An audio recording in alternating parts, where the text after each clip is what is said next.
Hey friends, it's Rachel. I wanted to share with you one of my favorite routines for hip mobility and activation of the muscles of the hips as well.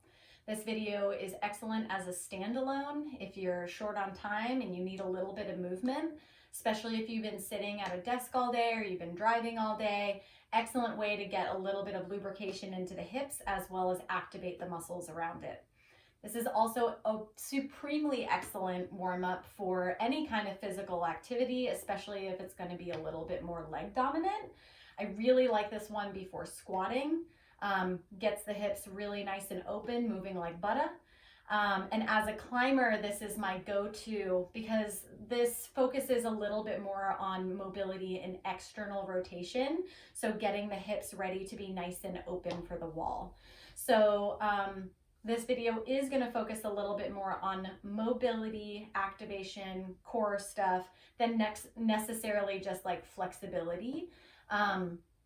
Flexibility, long stretchy holds are better to do after physical activity, and I could go into that all day long, but maybe that'll be served for another video as to why those should be saved for post-activity or rest day routines. So let's jump right into it. Go ahead and lay down on your back. Knees are going to be bent, soles of the feet on the ground. And just bring your arms wherever is comfortable. So just noticing if there's any adjustment that you can make so that you feel heavier on the ground. And I noticed that my knees wanted to come in so that they touch. And sometimes I like to lightly squeeze my shoulders on my back and then reset them down on the ground. And then just taking a couple really deep breaths in through the nose and out of the mouth so that you can really fully arrive into your body. And just kind of creating, right, this detaching from anything that happened before this moment, so that you can really be fully present in your body. And start taking longer, slower breaths in and out through the nose. The deeper we can bring our awareness into our physical body, the better it becomes for when we go into physical endeavors, because then we're fully in it. We're fully in the muscles, we're fully in the bones.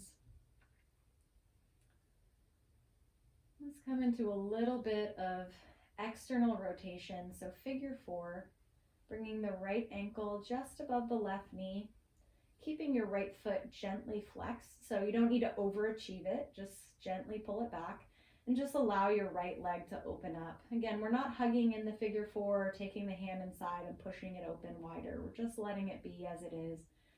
Just noticing as you breathe, if the outer right hip can maybe relax even 1% more.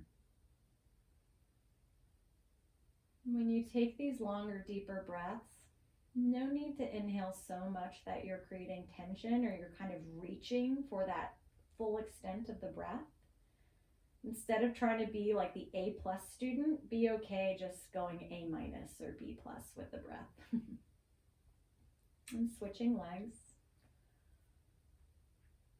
And noticing again as you breathe, if you can just maybe soften the outer left hip a little more, if it tensed up, the lower back and the belly.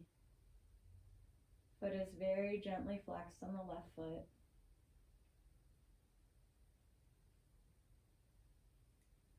And then uncrossing there.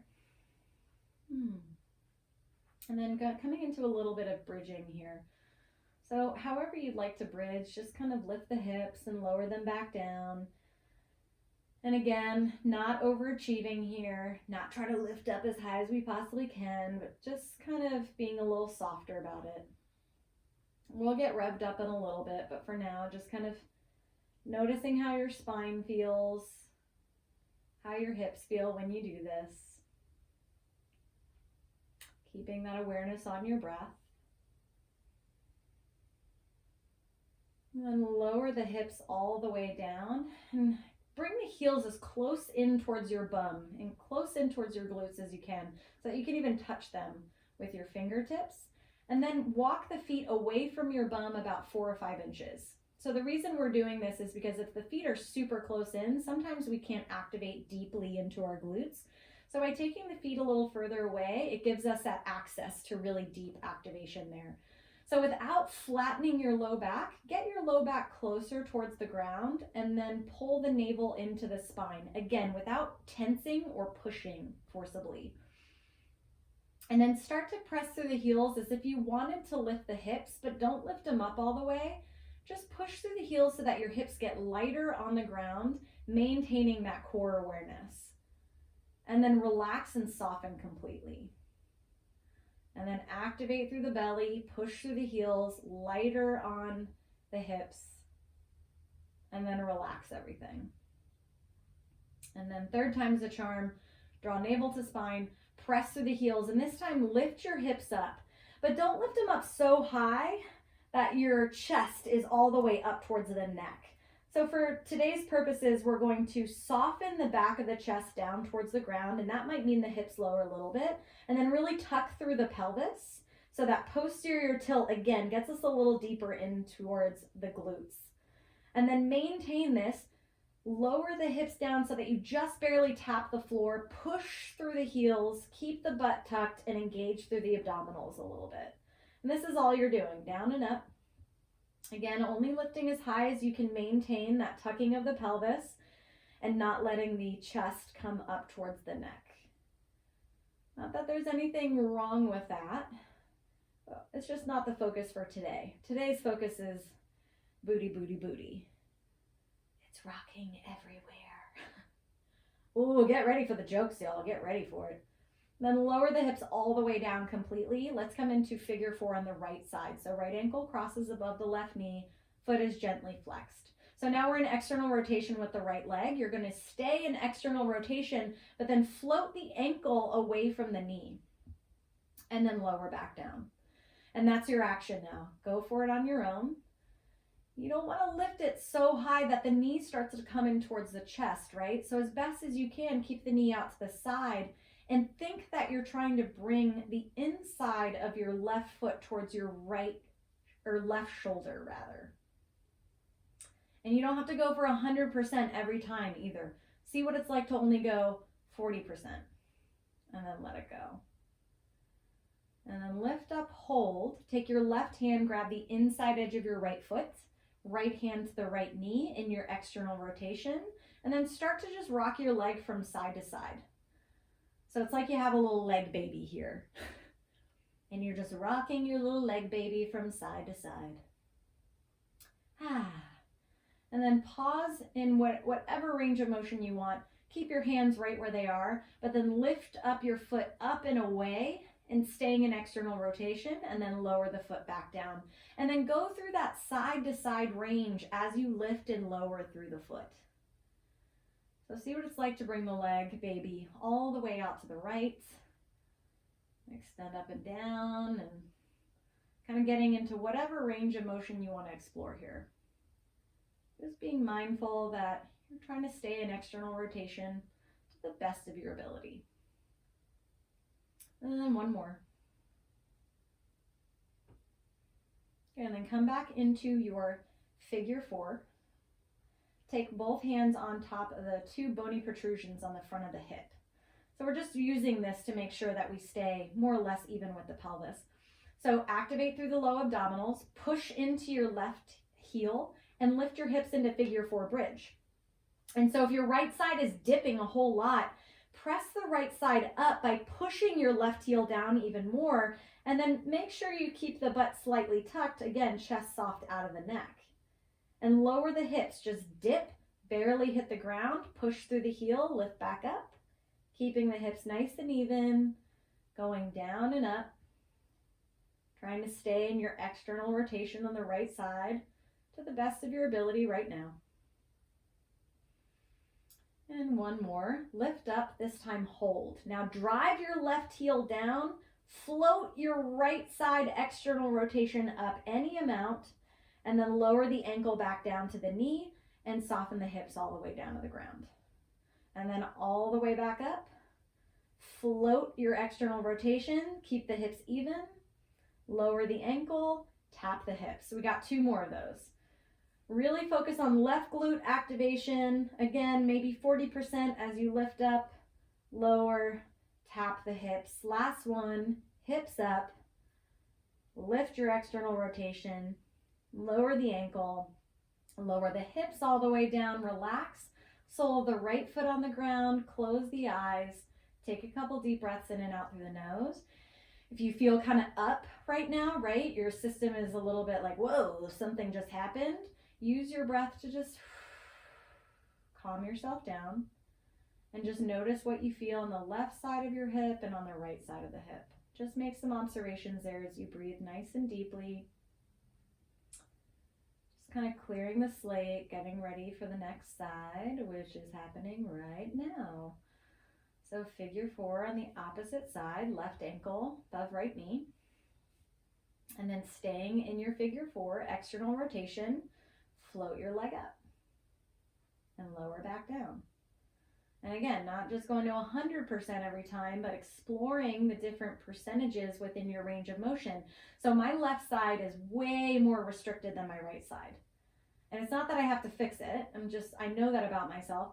So I probably won't go to 100% on this time, or this side. I'll just get like maybe 40%, 50%, and really focus on maintaining my external rotation within that range of motion. And then get one more. You're gonna float it.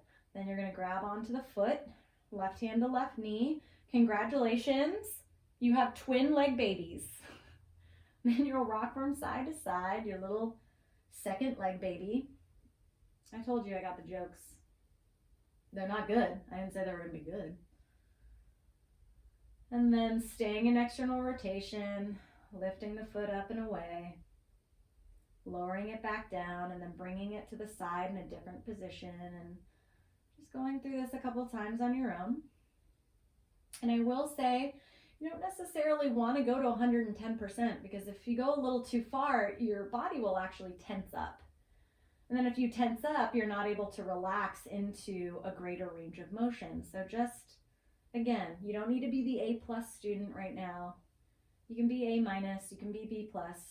The permission is there. And then come back into your figure 4. Maybe take the hands on top of the 2 hip points to give yourself a little bit of guidance. Activate lower abdominals, push into your right heel, lift the hips, figure 4 bridge, and we're gonna lower the hips back down. So no floating of external rotation yet. Just feeling what it's like to keep the pelvis tucked, to drive the right heel down, and to stay in external rotation, all in one simple little movement. Then this time we'll lift the hips up, hold. Really focus on driving the right heel down as you float external rotation on the left side. Ankle down, hips lower. 3 more times. Push, hover, lower the ankle, then lower the hips. 2 more. Keep the pelvis tucked. Stay in external rotation, hips even. Lower, all the way down with the hips. Last one, really focus on the right glute activation. Hover, external rotation. Lower it back down, get the hips all the way down, uncross, left foot on the ground, and breathe. And just feel right to left side of your hips. Again, if your system feels like it got really energized, kind of bring it back in. Especially if you're a climber, right? We get to these crux points where we're like redlining, and then we have to calm down after the crux. Down regulating of the system. Then go ahead and come onto all 4s. Tabletop position, hands and knees. Just go through a couple cat-cows on your own. I'm being really bossy with your movement, so do anything that calls to you here. Side to side with the ribs. Don't overthink it. If you just want child's pose, that's cool too. You can bring the hips back towards the heels and relax there. Whatever your body wants to do right now. And then I'm ready to be bossy again. So we want the knees right underneath the hips. And then go ahead and come into this tabletop position, flat back. And then from here, round the spine. Inhale, breathe into the back space of the body. use your abdominals to pull your belly down as you open your chest. Lightly untuck the chin. Exhale. Inhale, round the spine, breathing into the back. Exhale, using the belly muscles to guide the belly down, chest open.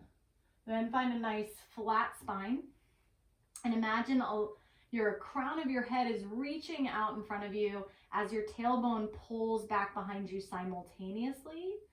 And then without rounding the spine, draw the belly and the ribs up away from the floor, but again, without rounding the spine. Now notice that little activation happening in your core and tuck your toes. And your goal is to try and feel and maintain this activation as you send your hips back towards your heels, any amount that feels comfortable, and then shift the shoulders back over the wrists. So a little bit of lengthening through the underside of the feet. Again, excellent for climbing, really good before you squat. And then the entire time, awareness into the core muscles themselves, helping you shift from front to back, moving your center of gravity. And then shift your shoulders right over the wrists. Keep your tailbone lightly tucked, again, without rounding, draw the ribs in. And then hover the knees just an inch or two away from the ground. So floating tabletop position. And then imagine the heads of your shoulders all the way down through the arms, pressing through the palms of the hands and through the floor.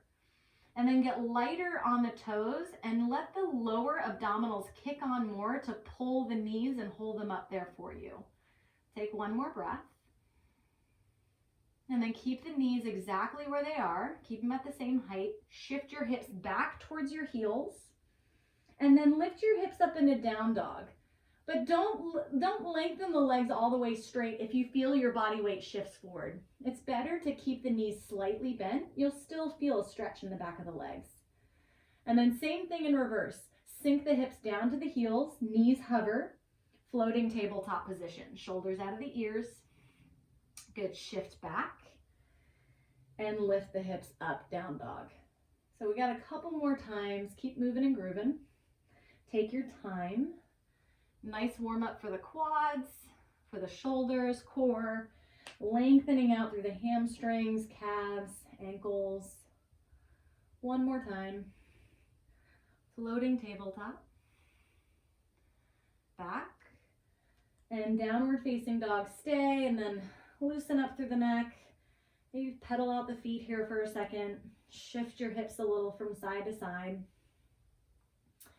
And then step your right foot outside of your right hand. And if you need your hand to help you get it there, totally fine. Lower your back knee, untuck your toes. So let the hips drop, open up through the chest. And then press your hips back, work your right leg longer, and keep your hands right where they are. And again, I said longer, I didn't say straight. It's totally fine if your knee is really bent and your hips don't go that far back. What matters is if you feel a stretch in the back of your leg. That's your goal. And then shift forward back into your hip flexor stretch. And then shift back. Maybe even close the eyes as you shift front to back. Maybe just even noticing if there's that little bit of that core activation, like when we are on hands and knees, guiding you front to back. As you come into your hip flexor stretch, pause, tuck your back toes, lift your knee. We're coming into plank pose. And again, finding that connection from heads of the shoulders all the way down through the arms, pressing through the palms of the hands all the way into the ground. And without rounding the spine, right? Keeping the spine nice and long. Take a breath in. Downward facing dog, breathe out. Same, second side. Left foot outside of the left hand. Lower the back knee, untuck the toes. Nice big hip flexor stretch as you open through the chest. And then shift your weight back, working your left leg longer. Maybe the toes turn up. And then just shifting forward and back. I'm a big fan of eyes closed, because then we really get to focus on the internal sensation. If your eyes are open, they're going to be focusing on something. Even if it's boring, they're still processing. Shift forward into your lunging position. This is where we're going to take a little turn. Tuck your back toes, lift your knees, step your right foot outside of the right hand with your hips up a little bit. So everybody's squat is different. You might want your feet wider, you might want them more narrow. It's totally up to you. And then tuck your fingers underneath the front of your toes, underneath the front of your feet. I like to turn my toes out to 10 and 2 as I lower my butt down towards the ground into a squat here. So just keep in mind, you want to lower your hips down as much as you can without letting the heels lift. So if your butt's up a little bit higher, that's the range of motion that I would say stay in. And then you're going to lift your butt up. Again, the legs don't have to go straight. And then you'll lower down maybe a little deeper into your squat, keeping the knees outside of the arms, and just keep going through this. This is called the Russian baby maker. I did not make that up. I did make up this lame joke though. Don't do this in Russia unless you want a baby. Hello, ba-doom, working mobility, making jokes. Excellent. And then come down into your squat and just pause for a moment. See if you can activate the muscles of the legs and the belly, chest up.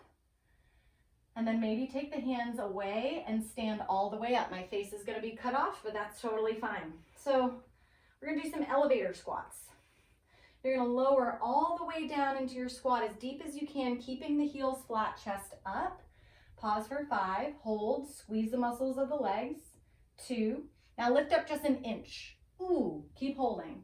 4, 3, 2, little higher. Start to really squeeze the muscles of the thighs, your glutes without tucking your tailbone, your abs. Now hold that squeezing to stand all the way up, and we'll do 3 slow squats. All the way down, squeezing through the legs, the muscles, and the glutes, all the way up. 2 more. Breathing, down regulating when you can.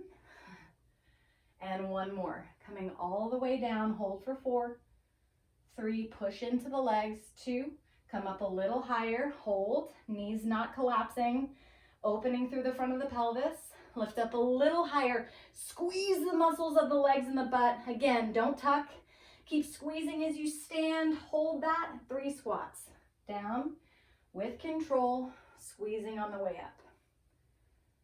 2 more. Last one. And there you go. All set. Again, one of my favorite routines. I hope you enjoy it. And stay tuned. I have some more stuff that's coming up onto my YouTube channel. All right, thanks, friends. Bye.